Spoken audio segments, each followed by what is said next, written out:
Hello friends, નીતાબેન્સ cooking ચેનલથી મારી ચેનલમાં friends તમારું સ્વાગત છે. ફ્રેન્ડ્સ, શિયાળામાં ખાવાની એવી કાઠિયાવાડી ટ્રેડિશનલ વાનગી જે આજે આપણે બનાવવાના છીએ, જે ખૂબ જ પૌષ્ટિક એવા અડદિયા છે, ખૂબ જ ગુણકારી છે. તો ફ્રેન્ડ્સ, પરફેક્ટ માપ સાથે અને એકદમ સરસ મજાના એવા અડદિયા ચાલો આપણે બનાવીએ. જો આવી રીતે અડદિયા બનાવશો ને તો લગભગ 500 ગ્રામ તો એક જ દિવસમાં ચટ થઈ જશે. તો ચાલો ફ્રેન્ડ્સ, આપણા રસોડામાં જઈએ. અડદિયા બનાવવા માટે મેં 500 ગ્રામ અડદનો કરકરો લોટ લીધો છે. આવો કરકરો લોટ લેવાનો છે. અને આ 400 ગ્રામ ઘી છે, 250 ગ્રામ ખાંડ છે, અને આ 100 ગ્રામ ડ્રાયફ્રૂટ્સ છે, 50 ગ્રામ ગુંદ છે, 1 ચમચી જેટલો સૂંઠનો પાવડર છે અને અડધો કપ દૂધ છે.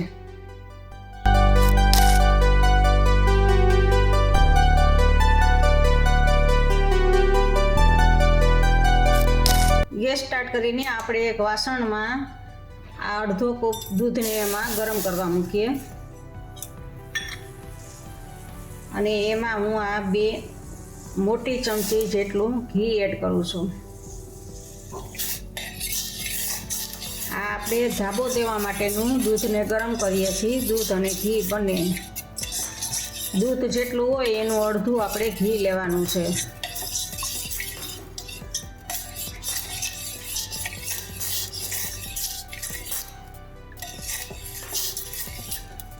જો આ બંને મિક્સ થઈ ગયું છે અને એકદમ ગરમ થઈ ગયું છે, તો ગેસ બંધ કરી દઈએ. એક વાસણમાં અડદનો લોટ લીધો છે અને એમાં આપણે આ ગરમ કરેલું દૂધ અને ઘીને મિક્સ કરવાનું છે. આને આપણે ધાબો દીધો કહેવાય. આ ધાબો ક્રિયા દેવાની પ્રોસેસ કરવાની હોય છે અડદિયા બનાવતા પહેલાં. આ આપણે લોટ શેકવાનો પછી હોય છે, પહેલાં ધાબો દેવાનો હોય છે.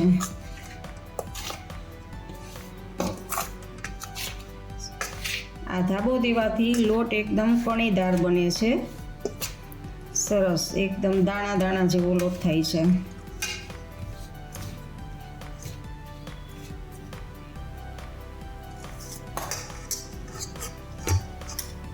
અને દબાવીને 5 મિનિટ રહેવા દેવાનો છે. પછી આપણે ઘઉં ચારવાના ચારણાથી ચાળી લેવાનો છે, જેથી એકદમ કણીદાર લોટ બનશે.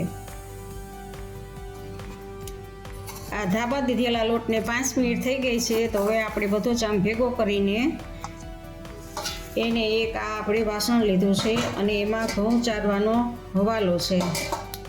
એ હવાલામાં આપણે લોટને ચાળી લેવાનો છે.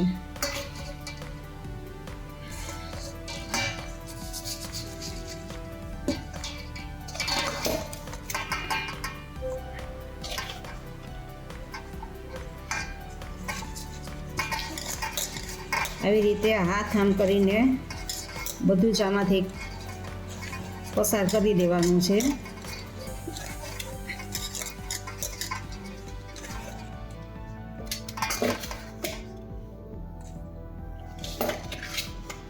આમ ચારણામાં બધા જ લોટને ચાળી લેવાનો છે. જો આપણો લોટ બધો જ ચડાઈ ગયો છે અને એકદમ કણીદાર, એકદમ જો આ કણીદાર લોટ બની ગયો છે. તો હવે આપણે આ લોટને શેકવાનો છે. લોટ શેકતા પહેલાં ગેસ સ્ટાર્ટ કરીને એક આવું વાસણ જાડા તળિયાવાળું અને મોટું વાસણ આપણે લેવાનું છે. એ વાસણમાં હું આમાંથી અડધું એટલું ઘી એડ કરું છું ગુંદ તળવા માટે.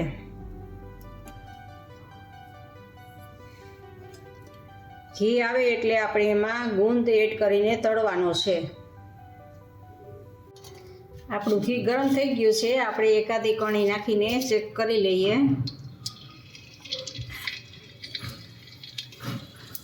જો ગુંદ તળવા માટેનું આ ઘી આપણું ગરમ સરસ થઈ ગયું છે.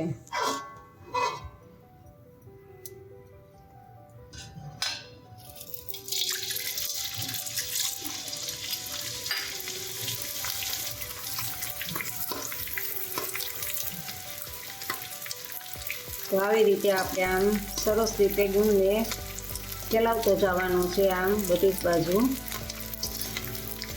અને સરસ રીતે તળી લેવાનો છે. બધો જ સરસ રીતે ફૂલી જવો જોઈએ.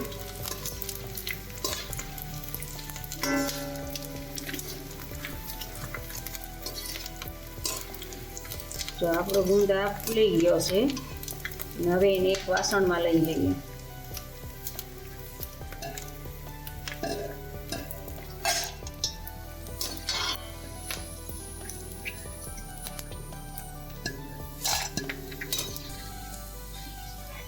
આ આપણો ગુંદ સારી રીતે તળાઈ ગયો છે. હવે આપણે લોટ શેકવાની પ્રોસેસ ચાલુ કરીએ. બાકીનું બધું જ ઘી છે એને આપણે આમાં એડ કરી દઈએ લોટ શેકવા માટે.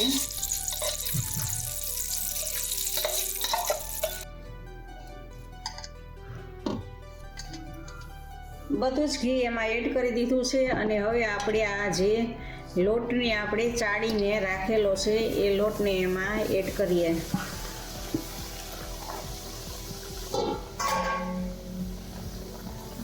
અને હલાવતા રહેવાનું છે. શરૂઆતમાં થોડીક વખત આપણે ફાસ્ટ ગેસ રાખવાનો છે, પછી આપણે ધીમા ગેસે જ શેકવાનો છે.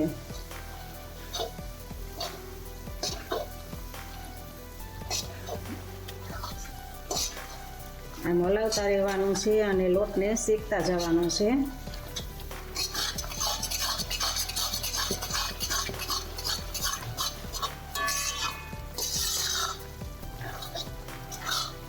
શરૂઆતમાં 10 મિનિટ સુધી આપણે ફાસ્ટ ગેસે આમ શેકશું.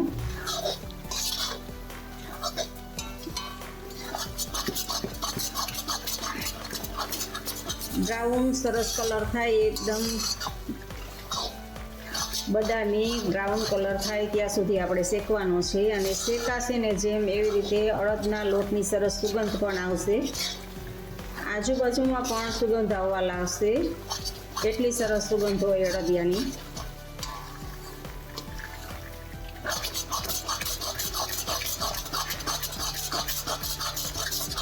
સતત હલાવવાનું જ છે.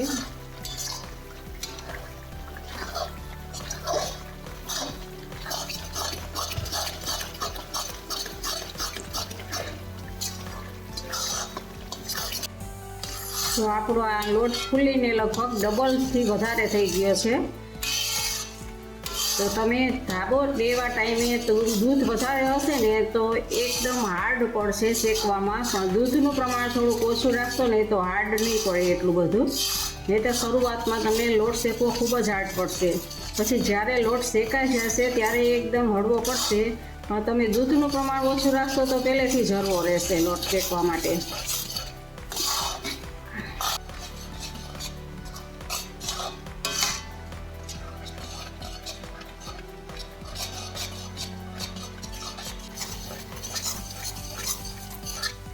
જો આમ સતત હલાવતા જ રહેવાનું છે.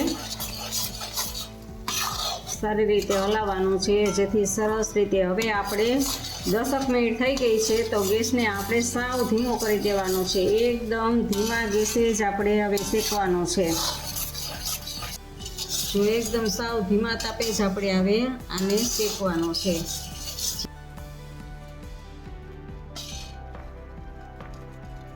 આવી રીતે લગભગ આપણે ધીમા ગેસ ઉપર આપણે એને 20 થી 25 મિનિટ સુધી આપણે શેકતા વાર લાગશે. શેકવાની સાવ ઉતાવળ કરવાની નથી, આપણે એકદમ ધીરજ રાખવાની છે લોટ શેકવા માટે. તો જ આપણા અડદિયા એકદમ સરસ બનશે. તો શેકતા જવાનું અને આમ કડેથી બધી બાજુથી લેતું જવાનું છે, જેથી કરીને કડે એક બાજુ ચોટેલું ના રહે. જો હવે આપણા લોટનો કલર ચેન્જ થવા માંડ્યો છે. જુઓ આ કલર ચેન્જ છે. હજી આપણે થોડીક વાર શેકવાનું છે.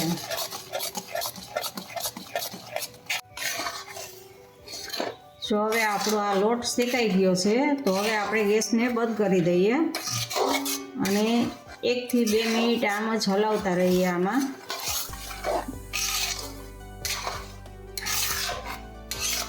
જો એકદમ સરસ કલર આવી ગયો છે, લાલ કલર થઈ ગયો છે. નેચરલ કલર જ એકદમ સરસ છે.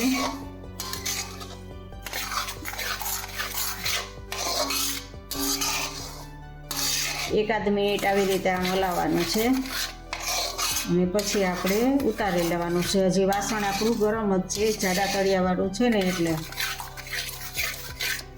ચાસણી બનાવવા માટે ગેસ સ્ટાર્ટ કરીને મેં એક પેન લીધું છે અને એમાં 250 ગ્રામ ખાંડ એડ કરું અને ખાંડ ડૂબે એટલું પાણી આપણે લેવાનું છે.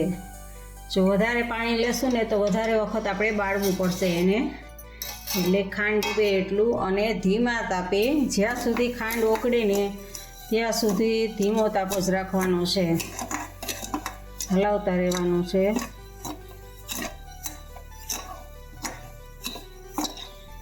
ગેસને ફૂલ કરવાનો નથી, ખાંડ ઓગળી જાય ત્યાં સુધી. એક તારની આપણે ચાસણી લેવાની છે. અત્યારે ઠંડી સિઝનમાં એક તારની ચાસણીમાં આપણે અડદિયા થઈ જાય. બાકી જો તમારે ચોમાસાની ઋતુમાં કરવાના હોય તો થોડીક ચાસણી વધારે લેવી પડે. ભેજવાળું વાતાવરણ હોય તેથી અડદિયા જામવામાં થોડીક વાર લાગે. અત્યારે તો ફટાફટ અડદિયા થઈ જાય. જો હવે આપણે આ ખાંડ ઓગળી ગઈ છે તો ગેસને હવે આપણે ફૂલ કરી દેવાનો છે ચાસણી લેવા માટે. અને એક તારની ચાસણી થાય ત્યાં સુધી આપણે આમાં ઉકળવા દેવાનું છે. વચ્ચે વચ્ચે હલાવતા રહેવાનું છે. હવે સતત હલાવવાની જરૂર નથી કારણ કે આપણી ખાંડ ઓગળી ગઈ છે.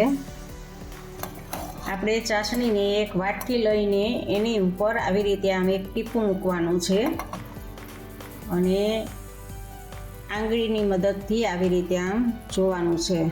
જો આ તાર થઈ છે ને, આવો તાર થવો જોઈએ. આ એક તારની ચાસણી થઈ કહેવાય. અને ફટાફટ આપણે ગેસને બંધ કરી દેવાનો છે, નહીંતર અને ગેસ ઉપરથી ઉતારી પણ લેવાનું છે વાસણને. આ આપણી એક તારની ચાસણી તૈયાર છે, પણ એ ચાસણીને આપણે હવે ઠંડી પડવા દેવાની છે. વરાળ નીકળી જાય અને ચાસણીને ઠંડી થવા દેવાની છે. એટલે વચ્ચે વચ્ચે આપણે આવી રીતે આમ હલાવીને વરાળ કાઢવાની છે. આપણે આ શેકેલા લોટને પણ આપણે ઠંડુ પાડવા દેવાનું છે. એને પણ આપણે આવી રીતે આમ હલાવીને અંદરથી વરાળ કાઢવાની છે. થોડી થોડી વારે હલાવીને વરાળ અંદરથી બહાર નીકળી જાય. આ ચાસણીને આવી રીતે આમ વરાળ કાઢીને ઠંડી પડવા દેવાની છે. ઠંડી પડી જાય પછી આપણે શેકેલા લોટના મિશ્રણમાં ઉમેરવાની છે. જો આપણો આ લોટ ઠંડો થઈ ગયો છે શેકાઈને કમ્પ્લીટ રીતે, અને આપણી આ ચાસણી પણ હવે ઠંડી થઈ ગઈ છે. તો ચાસણીને એમાં એડ કરવાની છે.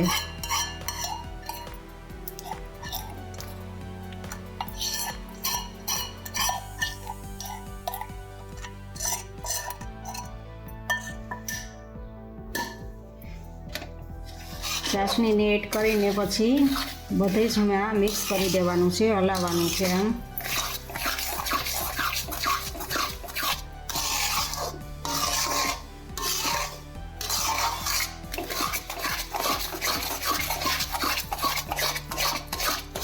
આમ હલાવતા રહેવાનું છે એટલે બધી જ રીતે ચાસણી મિક્સ થઈ જાય.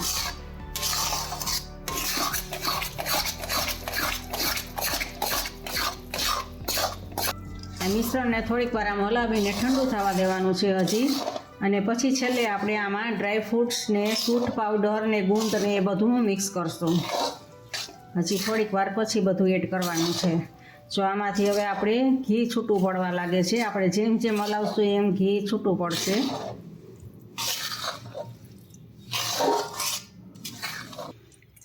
આપણે આમાં ગુંદ એડ કરવાનો છે. આ બધા જ ડ્રાય ફ્રૂટ્સને એડ કરીએ.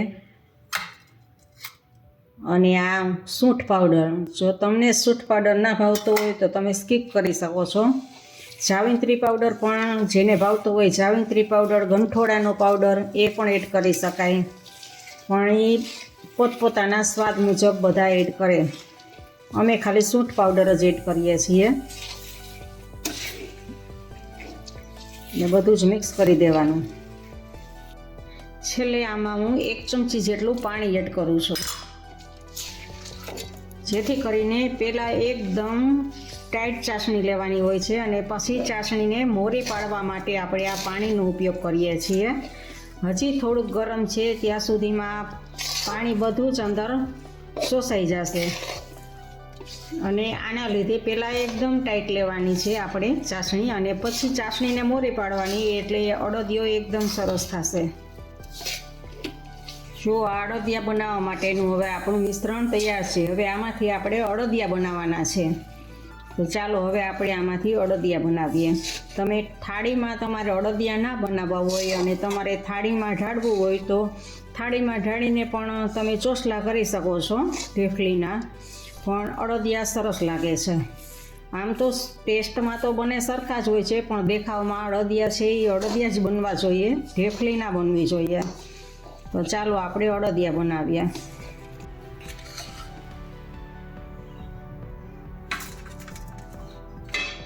આપણે જેવડી સાઈઝનો અડદિયો બનાવવાનો હોય એવડો 5 આંગળીની મદદથી પહેલાં આમ કરી લેવાનો છે,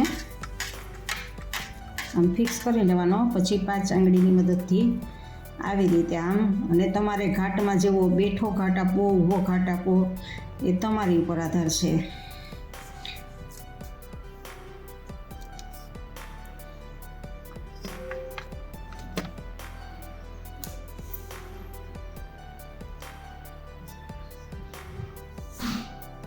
આવી રીતે બધા જ અડદિયાને આપણે બનાવીને બીજી પ્લેટમાં મૂકતા જવાના છે. ફ્રેન્ડ્સ, આ આપણા બધા જ અડદિયા બની ગયા છે, અને અડદિયાને હવે આપણે 2 થી 2.5 કલાક માટે ઠળવા દેવાના છે, જેથી બધા જ અડદિયા થોડાક કઠણ થઈ જાય ઠળીને. અત્યારે હજી ઢીલા છે.